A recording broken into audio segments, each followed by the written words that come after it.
Queremos decirle a todos los venezolanos y al mundo entero que Venezuela tiene un nuevo presidente electo y es Edmundo González Urrutia.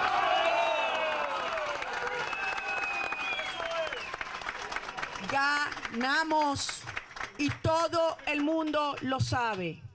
Todo el mundo lo sabe. Quiero que sepan que esto ha sido algo tan abrumador, tan grande, que hemos ganado en todos los sectores del país, en todos los estratos del país, en todos los estados del país, en todos ganamos.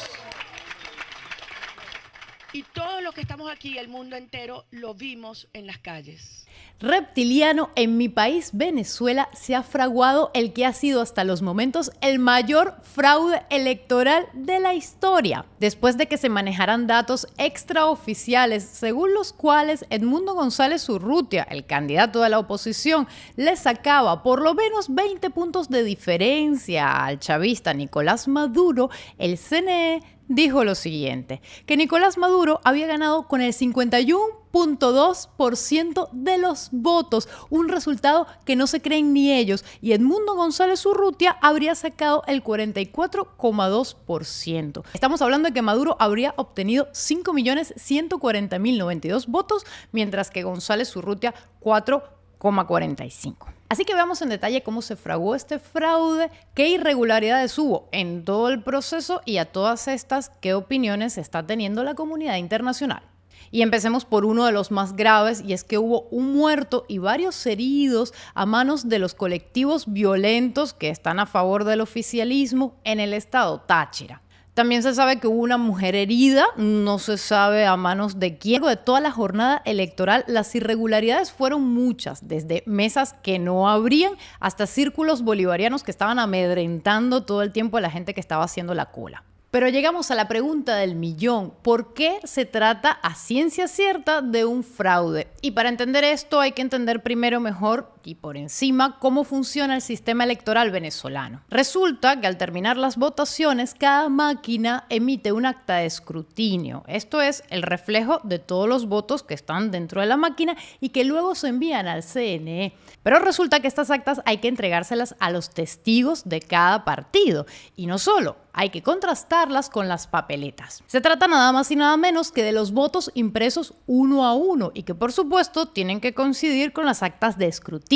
De esta manera, cada centro de votación se asegura que lo que le llega al CNE es en efecto los votos que se han producido en ese centro electoral.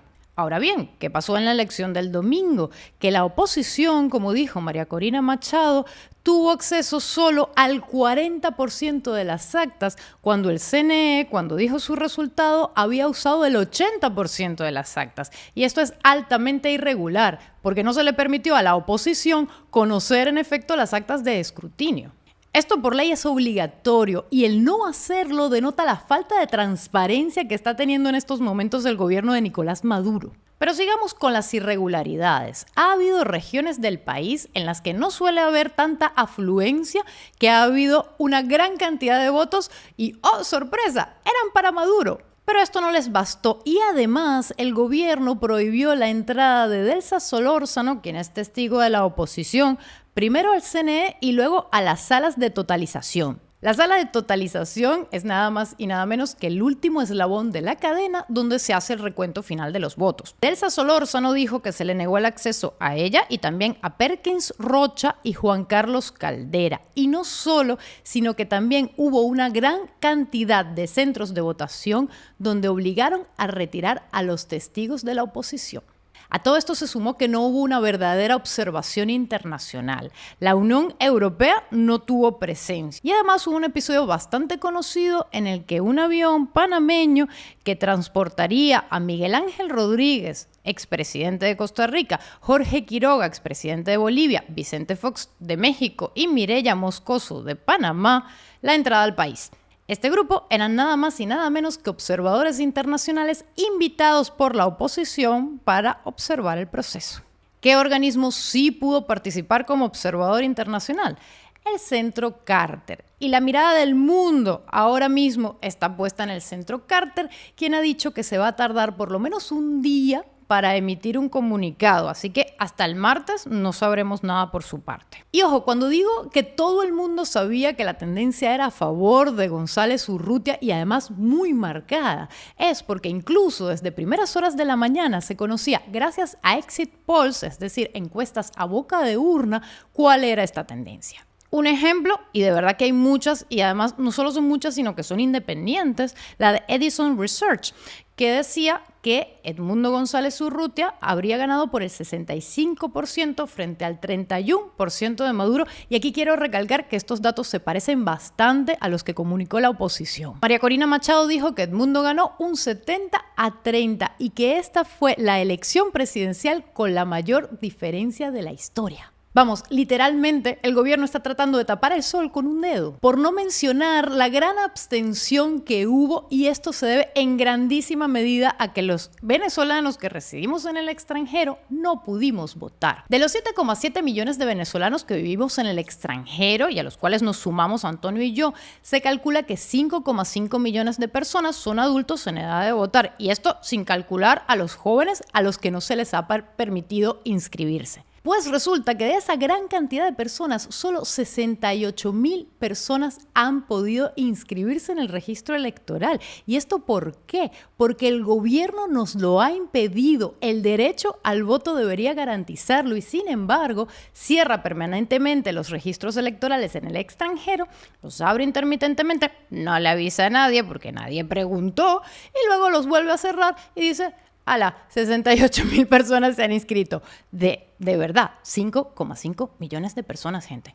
Cabe acotar, por tanto, que la abstención dentro del país no sería para nada alta. Es decir, estamos hablando de que un 23% del electorado no habría podido votar por este motivo. Es un cálculo aproximado, pero bastante representativo, por lo cual el 80% de las personas en edad de votar e inscritas en Venezuela habrían votado. Esto es un número altísimo, señores. María Corina además dijo que a lo largo del día, con los conteos rápidos, fuimos monitoreando cómo iba la participación hora a hora, y ella en efecto confirma que es una participación histórica. Y además dice que se hicieron 4 conteos rápidos autónomos e independientes que dieron los mismos resultados que ella anunció. Hay una opinión que respetamos bastante y es la de Eugenio Martínez. Se trata de un periodista especializado en política y en procesos electorales que encuentran en Twitter como @puskas con Z. Él tuiteó: 2 problemas básicos tiene el anuncio del presidente del CNE. 1. Aunque los calificó de irreversibles, una simple operación aritmética sirve para comprobar que no es así. Y 2. Los resultados hasta ahora, lunes a las 2:32 am, no son auditables. Y él está apuntando justamente a esa falta de transparencia que está habiendo desde que el CNE se ha pronunciado. La explicación es la siguiente: Maduro le habría sacado de ventaja a Edmundo 600,000 votos, pero el CNE ha escrutado el 80% de los votos, por lo tanto falta un 20%, algo así como 2 millones de personas. Y me vas a decir que sin saber por quién votaron esas 2 millones de personas, la tendencia es irreversible. Este es el clima que se respira a nivel nacional, pero veamos qué dijeron los gobiernos de otros países. Uno de los primeros en pronunciarse fue el presidente de Chile, Gabriel Boric, quien tuiteó: el régimen de Maduro debe entender que los resultados que publica son difíciles de creer. No nos veas la cara de tontos. Esto no lo estoy citando, lo estoy diciendo yo lo último, pero es que es verdad. La comunidad internacional y sobre todo el pueblo venezolano, incluyendo a los millones de venezolanos en el exilio, exigimos total transparencia de las actas y el proceso, y que veedores internacionales no comprometidos con el gobierno den cuenta de la veracidad de los resultados. Tampoco tardó en pronunciarse el secretario de Estado, Antony Blinken, quien dijo que es de vital importancia que cada voto sea contado de forma justa y transparente.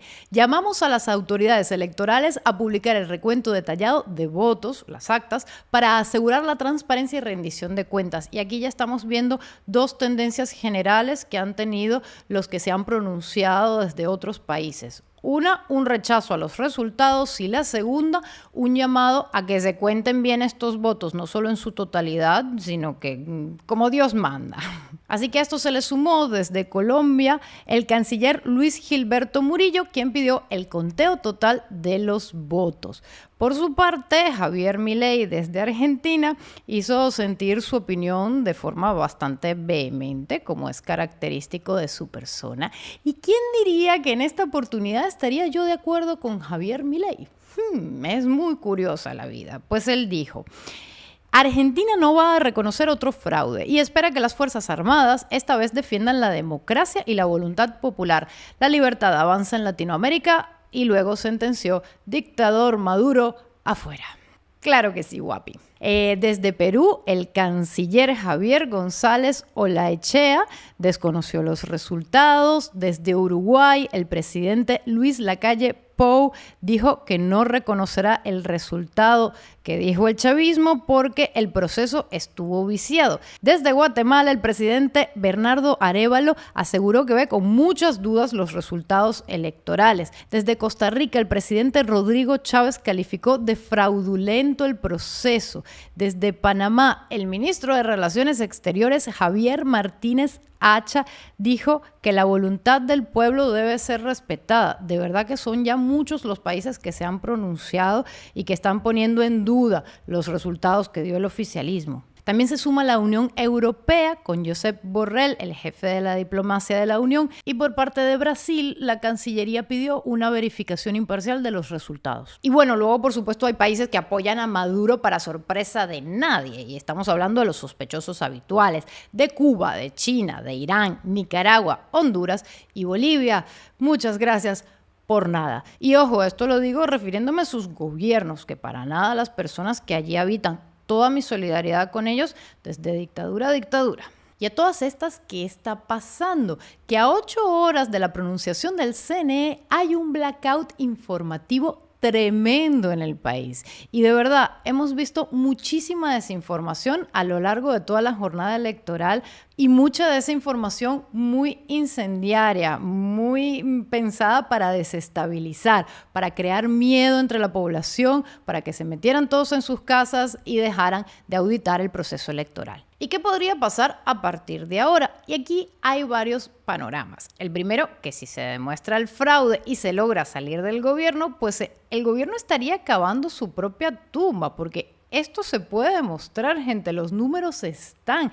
Y esto me recuerda mucho al proceso que tuvo Perú con Fujimori en el 2000, cuando él desconoció los resultados y después lograron sacarlo. Todo esto claramente habiéndose proclamado él como ganador. Pero también puede haber un segundo panorama que además también puede ser bastante probable, que es que haya muchísimas protestas y además muy vehementes. Estas podrían ser perfectamente espontáneas o organizadas por la oposición, y que en ellas, lamentablemente, haya violencia. Y ha habido otras situaciones similares, salvando las distancias, no solo en la historia de Venezuela, sino también en otras partes. Además de Fujimori, por ejemplo, en el caso de Venezuela, Marcos Pérez Jiménez perdió el plebiscito en 1957.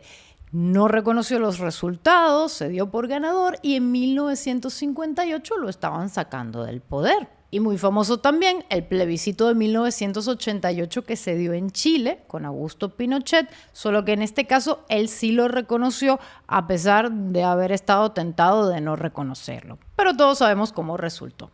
Y a todas estas, ¿qué va a pasar? La situación es claramente muy incierta porque el gobierno dinamitó toda posibilidad de amnistía o de negociación. Con las elecciones del domingo, posiblemente el chavismo clavó el último clavo de su ataúd como movimiento político. Y también hay un escenario, por supuesto, con un totalitarismo todavía más represivo del que ha tenido Venezuela ya, que además provoque una ola de migraciones todavía mayor hacia Latinoamérica y Estados Unidos. Porque mucho se habla de la relación de otros países con Venezuela a través del petróleo, pero recordemos también que la inmigración para países como pueden serlo, por ejemplo, Colombia, es un tema significativo. Y no solo en el panorama internacional, el gobierno de Maduro forma parte del Cártel de los Soles, una verdadera organización narcotraficante que está a cargo nada más y nada menos que del tráfico de cocaína en la región. Por lo cual, la situación inestable que está viviendo en este momento el país